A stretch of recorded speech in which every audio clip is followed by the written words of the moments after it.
Sinong mag-aakala na magagawa mo ang imposible? Simulan natin sa unang pagkikita, sa unang tagpuan. Kung balikan man ang hirap, luha, baha, ikaw ang paborito kong desisyon na.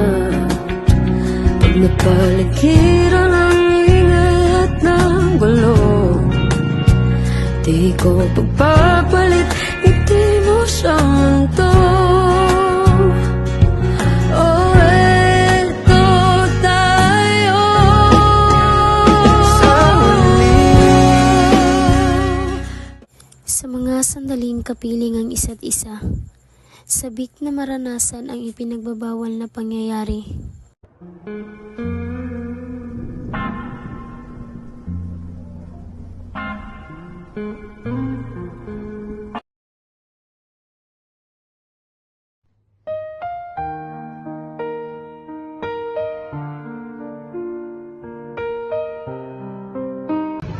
May sasabihin ako sa'yo. Ano yun? Parang yun sa sapa. Ano? Sabihin mo na lang ang totoo. Isa naman maglihim ka, di ba? Ano kung hindi niya tanggap?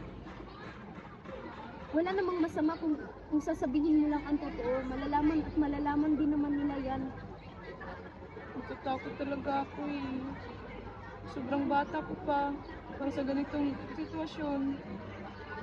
Hindi ko na alam nung gagawin ko. Kaya nga, di ba? Sabihin mo na lang. Nay, pwede po ba kita magkausap? Oh, ano yun? Nay, buntis po ako. Ano? Hindi kita pinakinggan yan. Sino ang ama niyan? Pagpanagutan ka ba niyan?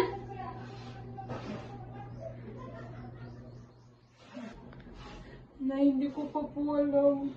Patawad po. Saan ba ako nagkulang sa iyo? Hindi kita pinakinggan yan. Pananagutan ka ba niyan? Sa isang pagkakamali, minsan ikaw ay hindi makagagawa ng tama.